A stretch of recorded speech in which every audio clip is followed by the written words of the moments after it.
Halo semuanya, selamat datang di podcast Berdebar. Kali ini kita bersama Kak Farhah, salah satu lulusan pendidikan bahasa Inggris UIN Araneri di Banda Aceh, namun sekarang mengajar di salah satu sekolah yang ada di Thailand.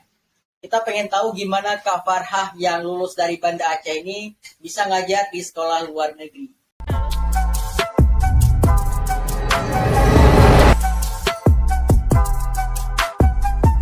Halo semuanya, Yuk. aku Farha. Ya, seperti yang udah disampaikan sama Furkan, lulusan dari UIN Araniri. Aku kuliahnya 2 jurusan, pendidikan bahasa Inggris dan psikologi. Psikologi baru aja lulus bulan Agustus dan sekarang lagi di Thailand mengajar bahasa Inggris di salah satu sekolah Muslim di Bangkok. Sebenarnya ya, aku sendiri dulu tuh kayak nggak tahu ya ternyata orang Indonesia itu bisa jadi guru bahasa Inggris di Thailand. Karena kan terutama kalau kita mikir ya, orang Indonesia itu kan bukan native ya, kok bisa gitu kita ngajar di negara orang. Secara di negara Indonesia aja kita banyak membutuhkan guru-guru yang dari native untuk bisa ngajar orang Indonesia. Tapi kok orang Indonesia ngajar di luar negeri gitu kan. Terus gini, suatu hari itu aku sering scroll TikTok. Biasalah ya, nggak ada kerjaan, scroll TikTok. Terus aku nemu salah satu akun di mana beliau itu ngajar bahasa Inggris juga di Thailand. Dan aku kayak searching gitu kan. Terus nanya-nanya informasinya gitu gimana. Sampai akhirnya aku tahu ternyata banyak kok orang Indonesia tuh yang kerja di Thailand sebagai tenaga pengajar. Karena mungkin kalau misalnya kita tahu kerjaan mungkin bukan pengajar, ada ya banyak misalnya orang bisnis ataupun misalnya jadi sorry to say ada yang jadi IRT dan lain-lain, itu kan kita tahu pasti ada. Cuman kalau misalnya sebagai tenaga pengajar kita nggak tahu gitu ya. Tapi bukannya nggak ada, kita aja yang mungkin kekurangan exposure, kekurangan informasi tentang hal tersebut. Dan sebenarnya Thailand itu memang dia banyak mencari guru-guru luar. Nggak cuma dari native, ada memang native kebanyakan, cuman dari Asia juga banyak, dari Indonesia dan juga dari Filipina kebanyakan. Kalau misalnya ditanya dari mana dapat lowongannya, ada satu website namanya tuh memang ajaran ajarn.com. Itu memang khusus website di mana kita bisa dapatin informasi lowongan khusus mengajar di Thailand. Mengajarnya nggak cuma bahasa Inggris, bisa mengajar science, mengajar art, apapun sebagainya itu ada di website itu, dan berbagai level pendidikan. Jadi ada yang bisa ngajar di SD, TK, SMA, bahkan ada juga lowongan kerja yang di di perguruan tinggi. Jadi memang bisa sumber informasi terbesar itu dari website itu. Terlepas dari situ kan di Thailand kebanyakannya itu pakai Facebook. Jadi di Facebook itu juga ada kayak grup misalnya teaching in Thailand ataupun lain, intinya yang berhubungan dengan teaching. Di situ juga banyak biasanya informasi-informasi yang bisa kita dapetin. Itu sih. Oke, jadi kalau misalnya dari persyaratannya ya, kalau misalnya yang umumnya, yang udah pasti itu kita tuh kebanyakan memang mostly dipilih dari jurusan backgroundnya itu pendidikan. Misalnya kalau misalnya aku kan pendidikan bahasa Inggris, jadi kalau misalnya ngajar bahasa Inggris kebanyakan dicari itu dari backgroundnya pendidikan bahasa Inggris. Kalau misalnya science, misalnya dari science gitu. Terus juga kita ada kualifikasi skill bahasa. Kalau misalnya untuk mengajar kan bekerja nih ceritanya. Jadi bukan TOEFL ataupun IELTS, tapi TOEIC. TOEIC itu memang kualifikasi bahasa Inggris untuk lamar kerja. Terus selain itu bahasa, terus background study, itu syarat yang utama biasanya yang selalu ada. Tapi setiap sekolah kan beda-beda ya, setiap agensi juga, setiap apapun tempat yang kita lamar beda-beda. Cuman itu kayak syarat yang pasti gitu. Terus proses seleksinya itu juga beda-beda. Ada yang lewat email, kirim berkas lamarannya, ada yang melalui website. Tapi kalau misalnya aku sendiri kemarin tuh melalui email, berkasnya ada dokumen, ada istilahnya kayak ada CV, terus ada juga demo teaching, terus ada setelah dokumen, seleksi dokumen selesai, baru seleksi wawancara. Ada beberapa tahap seleksi juga. Sama sih kayak ya lamar kerja biasa gitu. Itu kan ceritanya website di mana orang bisa ngepost lamaran kerja. Bukan website kita melamar melalui website itu, tapi itu website sebagai wadah di mana kalau misalnya ada sekolah yang butuh guru, dia bisa post di situ postingan jobnya gitu, job vacancy-nya. Jadi ya tergantung sekolahnya, requirement-nya gimana, proses seleksinya gimana. Karena kita nggak ingat sih ya bisa melamar melalui website itu, dan juga kayaknya bisa melamar di luar website itu. Jadi tergantung yang postnya gimana. kalau misalnya kita ngajar di SD, misalnya lamaran kerjanya tuh di SD, mungkin asalkan dia pendidikan gitu, pendidikan apapun boleh. Tapi kalau misalnya dia ngajar di SMA, dia bakal ngajar bahasa Inggris, mungkin diminta ya harus dari background bahasa Inggris gitu. Tergantung. Kalau misalnya ada juga lowongan kerja yang kerjanya tuh di univ, ada misalnya mereka tuh butuh guru untuk satu mata kuliah misalnya gitu ya. Misalnya ngajarin cuma conversation ataupun apa, itu juga biasanya juga kayak kita tuh, aku kurang tahu istilahnya apa ya. Kalau misalnya orang native, biasanya mereka tuh ada kualifikasi kayak sertifikasi kualifikasi mengajar gitu. Aku lupa namanya apa. Ada course yang mereka ngambil, misalnya itu terhitung jam. Misalnya mereka udah ngambil course itu berapa jam, terus ada sertifikatnya. Kalau misalnya di Asia kita jarang punya itu. Tapi kalau misalnya orang yang kayak orang yang native, biasanya mereka ada kualifikasi mengajar kayak sertifikat, kayak lisensi gitu loh. Lisensi mereka tuh ada punya kapasitas dalam mengajar. Biasanya ada juga yang minta gitu. Cuman ya beda-beda. Kan sekolah aku tuh sebenarnya SD SMP. Di sini kan ceritanya tuh SD, terus ada dia bukan SD, kalau kita kan SMP SMA. Tapi kalau di Thailand itu nggak disebut SMP SMA, mereka tuh kayak apa sih sebutannya, aku juga Mathayom ya. Ini aku minta maaf kalau misalnya penyebutan aku salah karena aku nggak ngerti juga. Kalau misalnya SD, Pratom, SD, terus ada Mathayom. Mathayom itu untuk SMP dan SMA. Jadi sebutannya itu Mathayom, ada kelas ya 1 sampai 6 levelnya. Kalau kita kan dipisah SMP, SMA. Kalau mereka tuh Mathayom itu 6 kelas gitulah intinya. Gitu. Jadi sekolah aku tuh ada 2 gitu ya. Cuman aku memang lebih milih prefer yang di SD primary-nya. Oke, kalau misal proses seleksi ya, sebenarnya yang paling penting itu bukan proses seleksinya dulu, dari kita dapatin informasinya dulu. Karena informasi kerja di luar negeri itu banyak sekali yang palsu. Jadi kayak dari awal kita lamar kerja, kita udah harus tahu ini trusted nggak informasinya gitu. Ini tuh siapa sih yang melenggarakan, sekolahnya itu di mana, terus kualifikasi yang diminta itu apa, dan itu kayak bener-bener nggak kita tuh bakal selamat ketika kita sampai ke Thailand. Jadi kayak Oke, jadi dari awal aja ya. Misalnya dari gimana sih kita bedain ataupun cari informasi yang akurat tentang kerja di luar negeri. Yang pertama tadi itu adalah salah satu sumber kita carinya itu di mana. Yang tadi aku kasih tahu itu website itu salah satunya, itu websitenya bisa dibilang website yang trusted, itu kayak website nomor 1 untuk menyediakan lamaran kerja di Thailand, khususnya untuk teaching. Terus juga di grup Facebook juga ada grup komunitas kayak guru-guru di Thailand yang mengajar. Itu dua informasi di mana trusted untuk kita bisa pilih pekerjaan. Cuman nggak 100% juga, karena itu kan juga kayak di post sama orang lain ya. Jadi bisa aja juga yang post itu mungkin nggak bertanggung jawab dengan apa yang diposting gitu. Bisa jadi juga itu juga informasinya tuh nggak apa ya, kayak nggak detail, terus nggak akurat, terus kayak kita tuh nggak bisa menyimpulkan itu sekolahnya itu di mana, terus gaji kita tuh berapa. Misalnya kayak cuman postingan yang kayak dibuka lowongan kerja, dibutuhkan guru ini nggak dikasih tahu gaji kita berapa, kita bakal tinggal di mana, apa yang di provide dan lain sebagainya gitu. Jadi kayak harus juga selektif juga.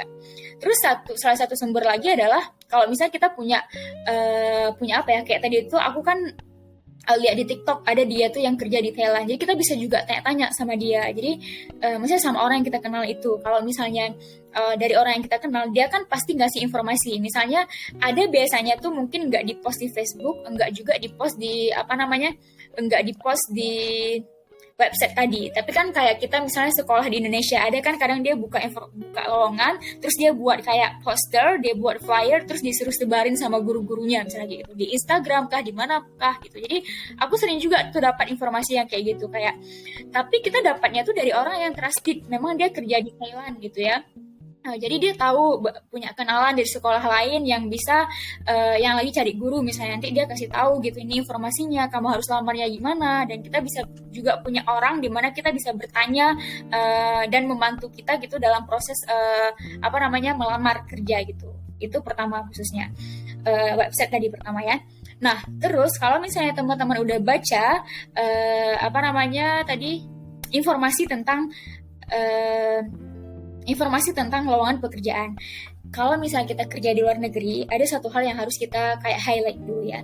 Kita harus tahu yang pertama di mana kita bakal bekerja, maksudnya sekolahnya gitu. Jadi aku pas aku dapat lowongan ini, aku cari tahu sekolahnya itu di mana, letaknya di mana, lingkungannya itu gimana, itu sekolah apa, tipe apa gitu ya. Terus kita juga harus tahu gini, sebagai orang luar negeri yang bakal datang ke negara tersebut, otomatis kita pengen tahu dong ya gaji kita tuh berapa. Apakah gaji kita itu cukup untuk kita hidup di sana? Apakah gaji kita itu mungkin di bawah standar, kita bahkan nggak bisa survive gitu di negara itu. Jadi kayak paling penting itu yang pertama di mana sekolahnya, di mana tempat bakal kita kerja. Terus yang kedua gaji kita berapa. Terus yang ketiga apa yang akan kita dapatkan gitu di luar gaji. Misalnya gini, kan kita butuh visa ya sebagai orang tenaga bekerja, dan kita tuh juga butuh tempat tinggal gitu ya. Apakah tempat tinggal itu akan ditanggung atau enggak? Apakah visa kita harus kita buat sendiri atau di provide sama sekolah gitu. Jadi itu hal-hal yang membuat harus menjadikan concern kita sebelum kita melamar kerja gitu. Karena jujur di LinkedIn, gimana sih sebelumnya LinkedIn masih tempat website yang biasanya orang posting kerjaan itu juga LinkedIn gitu ya. Jadi aku pernah ada yang teks aku, dia tuh statusnya tuh kayak HR di sekolah di Thailand. Dia teks aku itu waktu itu aku juga lagi cari lowongan kerja ya di Thailand. Terus dia teks aku di chatnya tuh dia kasih lowongan kerja. Aku cari sekolahnya gitu kan. Ada nih sekolahnya. Terus 2 hari kemudian akun dia nggak ada lagi di LinkedIn. Maksudnya postingan yang dia post itu juga nggak ada lagi, akun dia juga nggak ada lagi. Padahal aku sempat kayak komunikasi ini sekolahnya di mana, proses seleksinya gimana, dia balas di chatnya tuh kan di LinkedIn. Terus tiba-tiba 2 hari kemudian nggak ada lagi. Nah bisa jadi yang seperti itu mungkin mereka tuh kayak mengumpulkan data kita ataupun apa gitu ya. Jadi kayak memang harus lebih detail lagi kalau misalnya kita mau mencari kerja di luar negeri. Dan untung waktu itu aku belum sempat kayak ngirim berkas-berkasnya, karena aku juga kayak screening ya profile dia, walaupun dia di situ tulis HR di sekolah, dan sekolahnya tuh aku cari ada sekolahnya di Thailand, cuman dari postingan dia aku bisa lihat kalau misalnya itu baru akun dia tuh baru, dan dia tuh baru posting itu gitu. Jadi kayak mencurigakan gini kan.